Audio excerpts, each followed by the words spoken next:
A nova Rota da Seda da China tem sido apontada como um dos projetos de infraestrutura mais ambiciosos já concebidos, que mudaria dramaticamente a paisagem do comércio global. Há muitas suspeitas de que a China não se importa com o desenvolvimento, mas sim em aumentar sua influência global. A China faz acordos de infraestrutura corruptos por influência política. São os maiores benefícios estratégicos. À medida que os dólares da China continuam a fluir, à medida que o concreto da China continua a ser despejado, a influência da China continua a aumentar. Oi para todos! Em 2013, o presidente chinês Xi Jinping fez um grande anúncio que surpreendeu o mundo inteiro.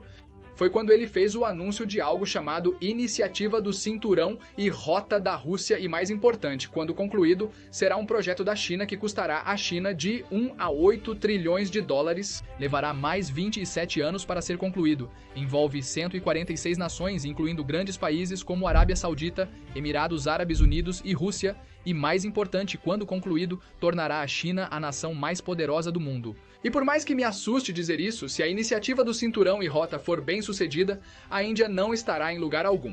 Repito, em lugar algum perto da China. Então, talvez no episódio geopolítico mais importante da Think School, vamos tentar entender o que exatamente é a iniciativa do Cinturão e Rota da China, como isso tornará a China uma superpotência global, e principalmente quais recursos de estudo te ajudarão a compreender o plano mestre da China para que possa monitorar as ações do nosso governo contra ele na Índia. Este vídeo é patrocinado pela Cuckoo FM, mas falaremos mais ao final. Primeiro, iniciemos com o básico. Há 3 pontos cruciais que definem o poder de um país no cenário global. O primeiro fator é quanto dos recursos importantes do seu país, como petróleo, energia e comunicação, dependem de outros países. E o poder da sua nação é inversamente proporcional a essa dependência. Por exemplo, o Japão, embora muito poderoso em muitas frentes quando se trata de energia, o Japão importa 94% de seu suprimento primário de energia de outros países. Isso deixa o Japão extremamente suscetível à escassez de energia se enfrentar tensões geopolíticas. O segundo fator é o quanto o mundo depende do seu país para seus próprios suprimentos. Para isso, um exemplo elegante é Taiwan. E como vimos no episódio China-Taiwan, mais de 50% dos semicondutores do mundo vêm de Taiwan. E essa vantagem é a razão pela qual a Índia e os Estados Unidos formaram fortes alianças com Taiwan. E o terceiro fator é que, em caso de uma situação de guerra, quem são os aliados estratégicos do seu país e quais são os pontos que eles controlam no mapa mundial, que podem lhe dar uma vantagem sobre o inimigo em caso de uma situação de guerra. Por exemplo, se a China atacar Taiwan, os Estados Unidos têm fortes aliados e bases navais espalhadas por toda a Ásia. Na verdade, os Estados Unidos têm bases em todo o mundo, o que o torna muito poderoso durante uma situação de guerra. Esses são os 3 pontos importantes que definirão o poder de um país no nível global. Se isso está bem claro, vamos analisar o caso da China. Ao considerar o valor da China para o mundo, nota-se que ela lidera a indústria solar com 97% da produção de wafers de silício, 79% em células PV e 67% em polissilício, todos essenciais para a indústria solar global. A China, com 28,7% do mercado, é a maior superpotência manufatureira do mundo. As importações dos Elequasa da China somaram 434,7 bilhões em 2020. Esses tipos de fatores claramente tornam a China muito poderosa. Mas se você olhar para as outras 2 frentes, que são aliados e dependência, você realmente verá a fraqueza da China. Em relação às bases militares, os Estados Unidos mantêm fortes relações e possuem mais de 800 bases em mais de 70 países, enquanto a China possui apenas uma, que não é suficientemente significativa para dar vantagem em guerra. Se uma guerra explodir amanhã, IPOA e Índia podem paralisar a economia chinesa rapidamente. Como isso é possível? Ao analisar as importações de petróleo chinesas, a maior parte origina do Oriente Médio. Se observar, a China não possui portos perto da Península Indiana. Xangai, Hong Kong e o porto de Tianjin estão do outro lado do mundo. Assim, a rota mais curta para os petroleiros do Oriente Médio até esses portos é pelo Estreito de Malaca, nas águas territoriais da Indonésia, Malásia e Singapura. E adivinha o quê? Segundo o relatório do Instituto de Varsóvia, mais de 70% das exportações chinesas de petróleo e GNL passam pelo comércio de Malaca. 60% dos fluxos comerciais da China passam por este comércio e pelo Mar do Sul da China. Se a China agir como a Rússia, invadindo Taiwan ou qualquer outro país, Coreia e Índia podem utilizar sua aliança com Singapura para contrapor essa ação. Isso resultará no bloqueio ou desaceleração imediata de 70% do fornecimento de petróleo da China e 60% do seu comércio. Se isso ocorrer, as alterações terão que seguir um caminho longo que custará $200 bilhões anuais. Mesmo nessas rotas, aliados do Sequoia podem dificultar o comércio chinês. A China enfrenta duas vulnerabilidades críticas contra rivais como EUA e Índia. Igualmente, a China possui diversas vulnerabilidades em sua rota comercial, complicando sua posição de superpotência. Por isso, em 2013, o presidente Xi Jinping lançou a iniciativa Um Cinturão, uma rota com a qual a China busca criar uma rota comercial alternativa para dominar a Índia e os Urais e reduzir sua vulnerabilidade no Estreito de Malaca e outros pontos frágeis. Vamos compreender a rota que a China está cautelosamente construindo, assim você conseguirá conectar os pontos e entender como a China está sagazmente estabelecendo sua fundação. Inicialmente, a China identifica países economicamente fracos e, crucialmente, com democracias falhas. E se você olhar para o mapa e a rota marítima, verá que Paquistão, Sri Lanka, Myanmar e Djibouti são as melhores localizações que realmente preenchem esses critérios. Assim como nos casos de Sri Lanka e Paquistão, a China emprestou bilhões de dólares como ajuda e indiretamente passou a possuir esses ativos. Isso contrasta fortemente com a abordagem da China, que incentiva a dependência usando contratos opacos, práticas de empréstimos predatórios e negócios corruptos que atolam as nações em dívidas e minam sua soberania, negando-lhes seu crescimento autossustentável a longo prazo. Instituições financeiras chinesas injetaram centenas de bilhões de dólares em empréstimos em países famintos por financiamento. Mas 7 anos depois, esses projetos financiados pela China deixaram muitos países com uma montanha de dívidas. Se todos os países, principalmente os pobres e subdesenvolvidos, ao longo do cinturão e rota, pedirem alívio da dívida, isso gerará um grande ônus para a China. Vamos compreender a rota que a China está meticulosamente construindo, permitindo que você conecte os pontos e entenda como a China está habilidosamente construindo sua fundação. A China concede um empréstimo de $1 bilhão ao Sri Lanka. No episódio do Sri Lanka, vimos o Banco Mundial. O Banco Mundial empresta a 1 a 2% de juros, enquanto a China cobra 6,3% do Sri Lanka. O Banco Mundial concede um período de reembolso de 20 a 30 anos, enquanto a China concede de 10 a 15 anos para o pagamento do empréstimo. Ademais, esses projetos devem ser concedidos somente a uma empresa chinesa.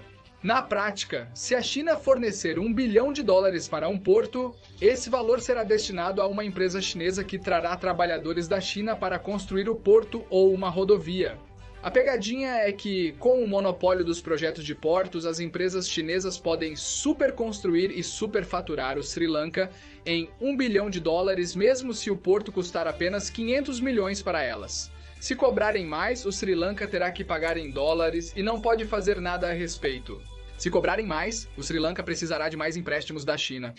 Na prática, o dinheiro retorna à China via trabalhadores e empresas chinesas.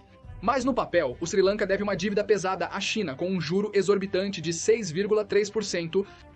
Então, como o Sri Lanka não conseguia pagar a dívida, a China tomou o porto de Hambantota junto com 15 mil acres de terra no Sri Lanka. China adquiriu o porto de Gwadar, no Paquistão, em arrendamento de 40 anos e detém a maioria das ações. Em Djibouti, na África. Por quê? Porque Djibouti está em uma das rotas marítimas mais movimentadas do mundo, e dos $1 bilhão por dia de comércio que a China faz com a União Europeia, uma parte significativa desse comércio passa por este lugar, que é conhecido como o Golfo de Aden. E se você olhar de perto para Djibouti, verá que ela realmente controla o acesso tanto ao Mar Vermelho quanto ao Oceano Índico. Além disso, também conecta a Ásia-Pacífico, o Golfo Pérsico e, mais importante, a região do Chifre da África. Então, é literalmente o portal para o Mar Vermelho e uma passagem comercial crítica para o norte da África e as regiões do Oriente Médio. Construindo um porto em Myanmar, diplomacia em Djibouti. Além disso, a China também está construindo um porto em Myanmar, que está em outros lugares, ainda está longe do interior chinês, certo? Mesmo que a China traga petróleo e mercadorias para esses lugares, ainda está longe do interior chinês, certo? Por que a China tem tanto interesse em construir portos em outros países? Bem, é aqui que, senhoras e senhores, entra a segunda parte do plano, onde temos algo chamado corredor econômico, que são basicamente oleodutos, estações ferroviárias e até rodovias que conectarão esses portos diretamente ao interior da China. Em Myanmar, existe um oleoduto de 793 quilômetros que custou 2 bilhões de dólares para ser construído. E esses 3,2 bilhões de metros cúbicos de gás natural foram para a região de Yunnan, na China. Até 2013, 2 bilhões de M3 de gás natural foram transportados de Myanmar para a China, muito abaixo da capacidade do oleoduto de 12 bilhões de MT3. Além disso, também existe uma rodovia do porto de Yangon, em Myanmar, até a província de Yunnan, no sudoeste da China. E a partir daí existe uma linha ferroviária que leva ainda mais para a China. Verá que há uma segunda rota deles pelo Paquistão. Aqui eles possuem o porto de Gwadar, que a China arrendou por 40 anos, e então recentemente o governo paquistanês realmente concedeu um contrato para a construção de um oleoduto estratégico de petróleo bruto de 3.021 quilômetros que vai do porto de Gwadar, no Paquistão, até Xinjiang, na China. O Paquistão acordou em dar 20 anos de isenção fiscal aos lucros da empresa chinesa do oleoduto de petróleo bruto. Temos também uma rodovia ligando Gwadar, no Paquistão, a Kashgar, na China. E adivinha o quê? A China também está construindo uma ferrovia de Londres para a China, passando pelo Cazaquistão, Rússia até o Reino Unido, Alemanha e Itália. E então também há uma ferrovia da China para o Irã, passando pelo Quirguistão, Uzbequistão até finalmente terminar em Teherã, no Irã. E como eu disse antes, em todas essas rotas também existem combinação com os corredores econômicos e as rotas marítimas são refinarias de petróleo, etc. A combinação com corredores econômicos e rotas marítimas deve tornar a China menos vulnerável, estabelecendo uma rota de comércio estratégica. É assim que a China busca construir uma rota comercial estratégica para se tornar uma superpotência global. Quando se trata da iniciativa Bihara, apesar de muitas mídias a descreverem frequentemente como uma tática militar da China, cheguei a essa conclusão após 2 semanas lendo vários periódicos de pesquisa. O que eu li é que os estrategistas militares acreditam que a China só pode usar esses lugares para vigilância e não para atacar. Em segundo lugar, para construir bases navais, a China precisa de muita infraestrutura de apoio que, no momento, países como Sri Lanka e Paquistão não têm em excesso. E, por último, um ponto importante a ser observado aqui é que a maioria desses países com os quais a China está lidando, eles têm democracias fracas e uma economia fraca, ou estão em conflito. Então, guerras, conflitos civis e quedas de governos serão obstáculos enormes para a China. Isso já é visível no Paquistão e Sri Lanka, com protestos massivos contra projetos chineses. Assim se parece o plano da China para a dominação global. Isso me conduz ao ponto crucial do episódio. Esses são os materiais para aprofundar seus estudos. Para entender a iniciativa do Cinturão e Rota, e então entender o que a Índia está fazendo para contrariá-la, eu entendo que estudar esses materiais pode ser chato. Farei um episódio separado sobre isso se a recepção deste vídeo for boa. Por agora, vamos examinar os materiais de estudo para compreender a iniciativa BR, independentemente de eu fazer um vídeo sobre isso. Antes de continuar, agradeço a Cuco FM por apoiar nosso conteúdo. Se você deseja aprender mais sobre geopolítica no seu idioma local, sugiro ouvir o programa What If na Cuco FM. E Cuco FM, a principal plataforma indiana de audiolivros, possui mais de 1000 horas de biblioteca de conteúdo, classificada acima de 4,5 e focada em não ficção. Seus resumos favoritos na Cuco FM são A Arte da Guerra e a série What If. Se achar útil, use o link especial na descrição com o código THINK20 para um desconto de 20%. Se for um dos primeiros 1000 a clicar no link descrito, pode conseguir 50% de desconto com o código THINK50. Então vá em frente e baixe o aplicativo Cuco FM pelo link na descrição. Passando para os materiais de estudo, o primeiro material que tenho é um artigo do New York Times que realmente me surpreendeu sobre como a China planejou detalhadamente a iniciativa BRI para dominar as rotas comerciais em todo o mundo. Então, use este documento para ter uma visão geral da iniciativa BRI e, eventualmente, você pode se aprofundar em cada um desses pontos para entender qual estratégia a China usou para assumir o controle dessa região específica. O segundo documento é da Organização de Cooperação e Desenvolvimento Econômico. Aqui você terá uma visão detalhada da iniciativa do Cinturão e Rota. O terceiro documento é um detalhe de 60 páginas das implicações de segurança da iniciativa do Cinturão e Rota. Então, se você é um entusiasta da defesa ou gosta de guerras, isso te dará um bom entendimento da importância estratégica e implicações de segurança da iniciativa BRI. Analise esses materiais de estudo e compartilhe sua opinião nos comentários. Por hoje é tudo, pessoal. Conclusão da trilogia geopolítica. Se aprendeu algo útil, aperte o curtir para alegrar o YouTube Baba. Para mais estudos de caso de negócios e políticos, inscreva-se em nosso canal. Muito obrigado por assistir. Te vejo na próxima.